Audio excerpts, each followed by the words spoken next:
Welcome to Comic Cinema, where we review all manner of comic book movies. I'm Cinephile, your film critique connoisseur. I analyze all the technical filmmaking aspects such as the story, direction, and general craftsmanship. And I'm Chronostasis, your hooded comic geek. I analyze all the ways the movie properly or improperly adapted its source material, how accurately the characters were portrayed, the stories that influenced it, and what would have made a more faithful adaptation. Today we're looking at Birds of Prey, the most recent DC Extended Universe film.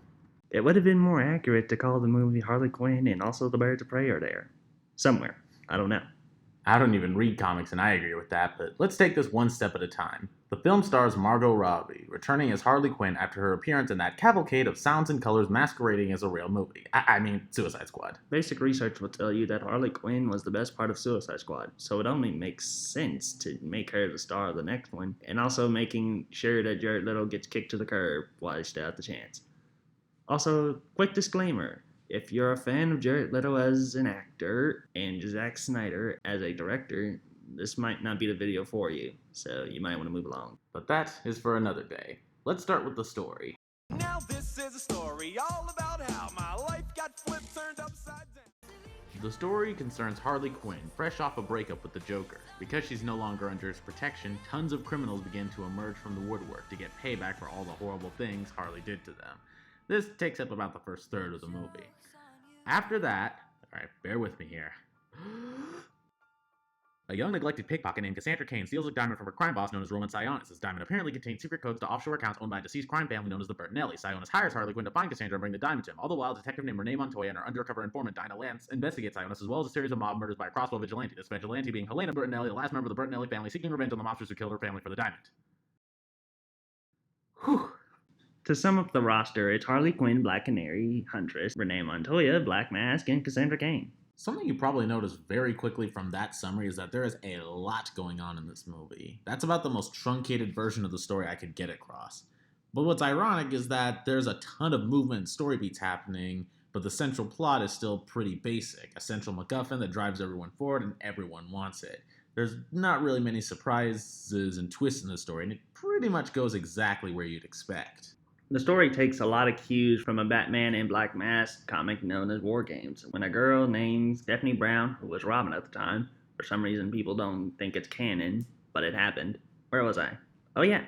She tries to fix a feud between two gangs and is targeted by Black Mask, who also puts a contract out on her. Other than that, it's mainly the characters that are adapted. I guess that's why the story's so basic. They couldn't think interesting plot lines and focused more on interactive character stories, kind of like an event comic. Which may be a bigger disadvantage than you think. Most event comics have several setup issues to lead up to them, whereas Birds of Prey is a single outing. Honestly, there's not much to be said about the story. There are also tons of plot holes, but the film cleverly establishes a kooky, bombastic tone. It's not like, say, Batman vs. Superman, where it tries to create a gritty, realistic tone. That kind of requires a sensible and straightforward plot, lest the atmosphere be completely broken by something stupid or nonsensical. You're letting him kill Martha. Why did you say that name? It's his mother's name. I feel like I get dumber every time I watch that scene. Anyway, it's clear most of the focus went into the side stories for the characters and performances, so let's move on to that.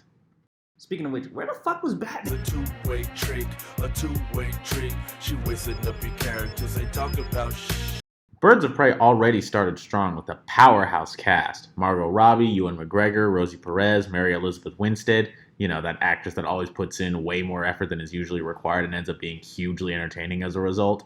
We also have newcomers Journey Smollett-Ball and Ella J. Bosco. Every one of these cast members pulls out great performances and are all very entertaining to watch. It makes the insanity easier to swallow and the more by-the-numbers elements feel more energized. Pretty much all of the characters are accurate to the film except Cassandra Cain. Now, I have no problem, and I mean no problem with the actress who played Cassandra Cain, but I really feel like they should have done a Batgirl movie before they put Cassandra Cain in the movie. If the movie still needed a little girl that Harley Quinn looks after that's also a Batgirl substitute, and nothing could be done to change it, it shouldn't have been Cassandra Cain, to be honest. Personally, I think Stephanie Brown would have been a better choice In the comics, she tried to prove her usefulness to Batman by stealing his contingency plans to put a mob leader named Matches Malone, who was Batman in disguise, and she didn't even know, in charge of the Gotham underworld. As you would imagine, this backfired so bad. In the movie, Cassandra Cain swallows the diamond that she steals. A short-sighted decision like that would fit Stephanie Brown like a glove. For Cassandra Cain, however, it's a strange decision. She's too complex a character to put in an already overstuffed lineup and shunt it into the side character or MacGuffin role. I can't speak to her accuracy as a comic book character, but I actually really enjoyed Ella J. Bosco's performance here. Child actors are usually pretty hit or miss, but she's very funny and likable here. I do wish we knew more about her beyond her having abusive adoptive parents and being a master pickpocket. In fact, that goes for most of the cast besides Harley Quinn. They're fun to watch, but we learn very little about them or their backstories besides the Huntress. The closest we get for the rest of the characters is a narration from Harley Quinn as they're introduced. The only character that this worked for would be the film's central antagonist, Black Mask. Ewan McGregor's performance is almost worth the price of admission. He is hugely entertaining while also being surprisingly intimidating. Again, we know next to nothing about him because the film is in constant movement, but he's clearly having a lot of fun with this role. Oh my god. He did such a good job in the role. I really felt like it was an actual torturous psycho killing people. Black Mass was captured so damn perfectly. But the story and characters are just one part of a comic book movie. The environment and style by which they beat the crap out of each other is quite another.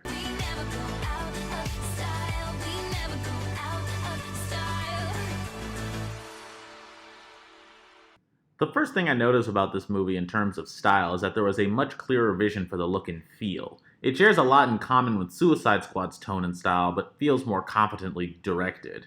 Suicide Squad was the result of a film being pulled apart and haphazardly stitched back together with neon yarn and most of the pieces missing so it can vaguely resemble the much, much better alternative.